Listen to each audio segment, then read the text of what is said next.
चुनाव लड़ने की इच्छा है तो चुनाव लड़ेंगे, स्वागत है उनका। उनके आने से हमारे भारतीय जनता पार्टी बहुत लाभ मिलेगा। और चूँकि शाहाबाद के और हमारे भोजपुर के वो लाल हैं और उनके मुख पे सरस्वती वास करती हैं, काफ़ी लोग उनको पसंद करते हैं। ज़्यादा अगर सुने जाते हैं तो हमारे पवन जी सुने जाते हैं, तो हम लोग काफ़ी खुशी है कि भाई पवन जी हमारे हिस्सा हैं। नमस्कार, अब देखना शुरू कर चुके हैं लाइव सिटीज को। मेरा नाम शेख है। बिहार में दुर्गा पूजा के बीच खूब सियासत हो रही है। नेताजी तो घूम ही रहे हैं, लेकिन बड़े बड़े सियासत खेल हो रहे हैं। आपको पता है कि कल किस तरीके से उपेंद्र कुशवाहा के घर पर पवन सिंह की मुलाकात होती है और जो दूरियां थी उसे बीजेपी ने पाट दिया। बीजेपी के तमाम बड़े नेता मौजूद थे, चाहे बिहार प्रभारी विनोद तावड़े हो, ऋतुराज सिन्हा हो, और उसके बाद पवन सिंह की मुलाकात अमित शाह से होती है और जेपी नड्डा से भी होती है। आपको पता ही है कि लोकसभा चुनावों के दौरान क्या कुछ शाहाबाद के क्षेत्र में हुआ था और कितनी सीट बीजेपी हार गई थी। काफी नुकसान हुआ था बीजेपी को शाहाबाद के क्षेत्र में। ऐसे में बीजेपी ने मास्टर स्ट्रोक खेला है। अब तेजस्वी यादव क्या करेंगे शाहाबाद के क्षेत्र में? मगध और शाहाबाद गढ़ कहा जाता है महागठबंधन का। ऐसे में उधर अब क्या होगा, इस पर बातचीत करने के लिए बीजेपी नेता हैं हमारे साथ। बीजेपी के नेता हैं और बिहार के बड़े उद्योगपति हैं अजय सिंह। बिहार के बड़े उद्योगपति हैं, जाने माने उद्योगपति हैं और इस बार ये भी लड़ने की तैयारी में है। सबसे पहले तो हम बातचीत करेंगे, बड़ा खेल हो गया दुर्गा पूजा के बीच, बीजेपी ने मास्टर स्ट्रोक खेल दिया। इसमें कोई मास्टर स्ट्रोक नहीं है। पवन सिंह और उपेंद्र कुशवाहा की मुलाकात हो गई, जो आमने सामने लड़े थे। अब पवन सिंह तो हमारे परिवार के हिस्सा ही थे और हैं भी। अभी उन्होंने कहा भी कि मैं हमेशा से बीजेपी का हिस्सा हूँ। तो एक कुछ ऐसा सिचुएशन बना था कि आमने सामने लड़ाई लड़ना पड़ गया उनको, लेकिन उससे ऑलरेडी वो शर्मिंदगी महसूस कर रहे हैं और बोले भी वो। उन्होंने देखा होगा कुछ दिन पहले उन्होंने हमारे आरके सिंह से मुलाकात किए थे और उनसे बोले भी कि चूँकि आवेश में ऐसा हो गया, गलतियाँ तो हो जाता है, लेकिन अभी फिर वो घर के मेंबर हैं और उनको चुनाव लड़ने की इच्छा है तो चुनाव लड़ेंगे, स्वागत है उनका। स्वागत है, बिल्कुल स्वागत है। और उनके आने से हमारे भारतीय जनता पार्टी बहुत लाभ मिलेगा। और चूँकि शाहाबाद के और हमारे भोजपुर के वो लाल हैं और उनके मुख पे सरस्वती वास करती, काफ़ी लोग उनको पसंद करते हैं। पूरे देश विदेश में उनको सुने जाते हैं। वो सबसे ज़्यादा अगर कोई सुने जाते हैं तो हमारे पवन जी सुने जाते हैं।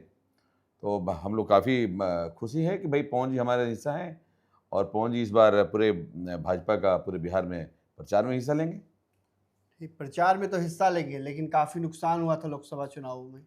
अब महागठबंधन के गढ़ को कैसे आप लोग ध्वस्त करेंगे? इस बार तो पूरी तैयारी है कि इस बार शाहाबाद के धरती से 22 विधानसभा सीट है, 22 में 22 सीट विधानसभा जीतने की तैयारी चल रही है और बहुत ही उमंग है लोगों के बीच में। हमारे जितने भी वोटर्स हैं, सब में बहुत उमंग है कि नहीं, इस बार हमें वो जो 2020 में चुनाव में जो हम खोए थे उस चीज़ को हमें सम्मानपूर्वक वापस लाना है। तो इसी पूरी तैयारी चल रही है, पूरे सभी का मिल के काम हो रहा है। बहुत अच्छा है इस बार। लेकिन राजपूत तो काफी नाराज हैं, जिस समाज से आते हैं। बाबू साहेब हैं आप भी, राजपूत काफी नाराज हैं। आरके सिंह ने मोर्चा खोल दिया था। क्या लगता है, राजपूत जाएंगे बीजेपी के साथ या राजपूत नया खेल कर देंगे? नहीं, राजपूत पूरे भाजपा के साथ हैं और आरके सिंह भी साथ में हैं और हमारे भाजपा के ही 10 साल से सांसद हैं और आज भी हमारा सांसद, हम उनको वोट दिए हैं तो उनको मानते हैं।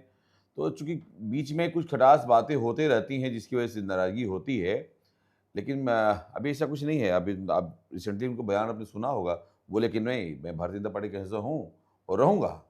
तो इसमें कहीं कोई दिक्कत नहीं है। हमारा भारतीय जनता पार्टी एक संगठन है, संगठन कार्यकर्ताओं की पार्टी होती है और यहाँ पे कार्यकर्ता कुछ नाराज होते भी रहते हैं, फिर एक साथ ही मिल के काम करते हैं और पूरा एकजुट मिल करके इस बार हम लोग संकल्प लिए हैं, बिहार में फिर से एनडीए की सरकार बनानी है और हमें भाजपा के अगर जितने भी सीटों मिलेंगी सब पर जीत हासिल करने का हम संकल्प लिए थे इस बार हम लोग।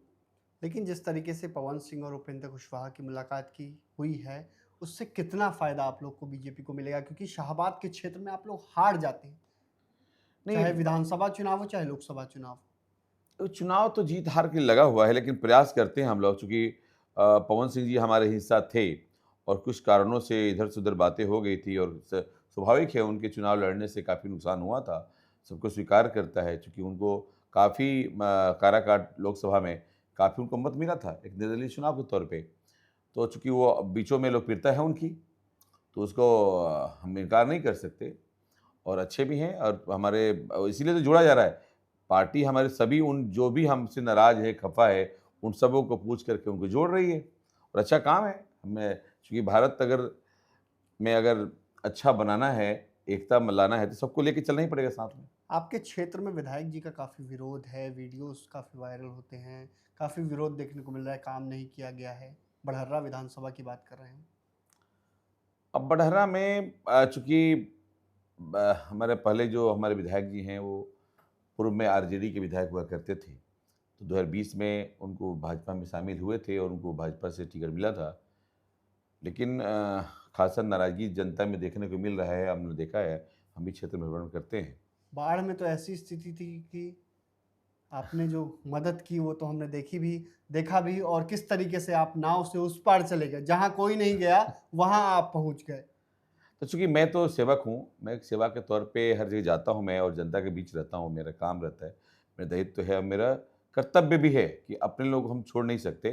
तो चूँकि 2020 के चुनाव में मैं ही रविंदर जी के साथ था और पूरे क्षेत्र की जनता के साथ मेरा कमिटमेंट था कि मैं आपके साथ रहूँगा। अब चूँकि काम हो ना हो लेकिन मैं उनके साथ था। अब इस बार हम लोग खुद हैं, हमने खुद अपना पार्टी में बात किया है कि भई अगर इस बार हमें मौका मिलता है, तो हम बड़ाला क्षेत्र को आगे लेके आएँ। चुनाव लड़ेंगे? बिल्कुल लड़ेंगे चुनाव। तैयारी है? पूरी तैयारी है। पार्टी अगर हमें देती है चुनाव लड़ने के लिए, तो पूरी तैयारी है लड़ने के लिए। पूरा 362 बूथ है, 362 बूथ पे तैयारी है। विधायक जी खिलाफ करेंगे तो? नहीं, विधायक जी हमारे पार्टी दल से ही हैं, तो अगर पार्टी दल में टिकट मिलता है, अगर उनको टिकट मिलता है, तो वो चुनाव लड़ेंगे। लेकिन मैं अगर मुझे पार्टी कहता है कि आपको चुनाव लड़ते मैं लड़ूँगा। तैयारी मेरी पूरी है, पूरी तैयारी है। पूरी तैयारी है। लड़ने की तैयारी है और जनता के बीच जाना और जनता को समझाना, जनता के काम को बताना, ये हमारा काम है। अगर जनता अगर उनको पार्टी सर्वे करती है कि किसको टिकट देना। अब चूँकि मैं अपने टिकट के बारे में क्या बात करूँगा, अच्छा, क्योंकि तैयारी आपकी है। 5,000 से अधिक लोगों को आपने अयोध्या घुमा दिया है। टोटल हो भी गया, काम कंप्लीट कर दिया आपने। 5,000 पार हो गया। 5091 5,091। 91 और अभी जो है दशहरा में चूँकि हमारा संकल्प था कि 17 सितंबर तक ही भेजना है, लेकिन चूँकि इतने लोगों का आग्रह था, जिसे स्वीकार करना पड़ा और आगे यात्रा जारी रही। यात्रा जारी रही। यात्रा जारी रही। अभी विजयदशमी की वजह से, नवरात्रि की वजह से कुछ रोकी गई यात्रा। फिर नवरात्रा के बाद फिर यात्रा 3 तारीख को फिर जाने वाली है और अभी ये हमें लगता है कि 5,000 की यात्रा 10,000 पहुँच जाएगी। क्योंकि सभी लोग के मन में बहुत आग्रह है, बहुत लोग आग्रह कर रहे हैं कि नहीं हमें भी जाना है, हमें भी जाना है। तो हम मैं भी किसी को अपने मना नहीं कर कैमरे सकता। के माध्यम से कह सकते हैं, बड़हर्रा विधानसभा के जो भी लोग हैं, देख लीजिए और पहुंच जाइए इनके घर पर। यात्रा कराने वाले हैं फ्री में बुजुर्गों को। लेकिन हाँ, नहीं अभी तो हाँ, बिल्कुल। अभी पहले 60 साल था, ये 50 साल से ऊपर हम लोग ले जा रहे हैं और बहुत अच्छे से यात्रा करके आ रहे हैं लोग। वो यात्रा ही नहीं है, हर तरह काम हो रहा है। चूँकि मैं समाज में वैसे सभी काम को प्राथमिकता देता हूँ, जो समाज में ज़रूरत है। अभी मैंने आपने यात्रा देखा, अभी हमें बड़हरा विधानसभा में कम से कम 20 लाइब्रेरी खुलवाया है हमने, बच्चों को पढ़ने के लिए। लाइब्रेरियाँ हुई, खेल के लिए काम हो ही रहा है, किसानों के लिए काम हो ही रहा है। अगर मुझे दायित्व मिलता है तो बड़हरा को आगे लेके आने के लिए भी काम है। बहुत सारी योजनाएँ हैं जो काम कर सकते हैं हम लोग। सबसे कैसे पहला काम क्या करेंगे? अगर मुझे दायित्व मिलता है, अगर मैं चुन के आता हूँ, तो सर्वप्रथम मेरा काम है बड़हरा के जितने भी सड़क मार्ग हैं, उसको ठीक कराना। क्योंकि सड़क की स्थिति बहुत ठीक नहीं है। गाँव, ग्रामीण, बाढ़ इलाका है। जितने भी सड़क जो बाढ़ में डूब जाते हैं सड़क, उसको हाइट कराना है, ऊँचा कराना है। कि पहले हम गाँव में घर कम पहले नहीं डूबता, पहले सड़क डूब जाता है, आवागमन साधन बंद हो जाता है। तो सड़क अगर हाइट ऊँचा कर दी जाए, जहाँ-तहाँ पुल पुलिया छोटे बन जाएँ, तो हमें बाढ़ से प्रभावित अगर बाढ़ आता भी है तो उतना प्रभाव नहीं पड़ पाएगा। सबसे प्रथम काम यही है हमारा करना। उसके बाद सेकंड में हमारा है बाढ़ को रोकना, नया बाँध बनवाना, जिससे पानी हमारे ग्रामीण क्षेत्र में नहीं आए। ये सब काम है, शिक्षा के क्षेत्र में काम, बहुत सारे काम हैं। बहुत सारी योजनाएँ हैं जो काम करना है। इस बार बड़हरा की बारी है, अगर मौका मिला तो हम काम करेंगे। तो मौका मिला तो काम करेंगे। और शाहाबाद की 22 सीटों पर इस बार बीजेपी ने बड़ी तैयारी कर ली है। मतलब एनडीए की बड़ी तैयारी है। पवन सिंह को शामिल कराया गया है और पवन सिंह से उपेंद्र कुशवाहा की दूरी को भी मिटा दिया गया है और बड़हर्रा से बड़ी तैयारी में हैं और बता रहे हैं पहला काम क्या करेंगे जीतने के बाद, और बताया है किस तरीके से वहां क्या स्थिति है बड़हरा विधानसभा क्षेत्र में। तो बने रहिए लाइव सिटीज के साथ। हमारे यूट्यूब चैनल को सब्सक्राइब करिए, पेज को लाइक करिए। धन्यवाद।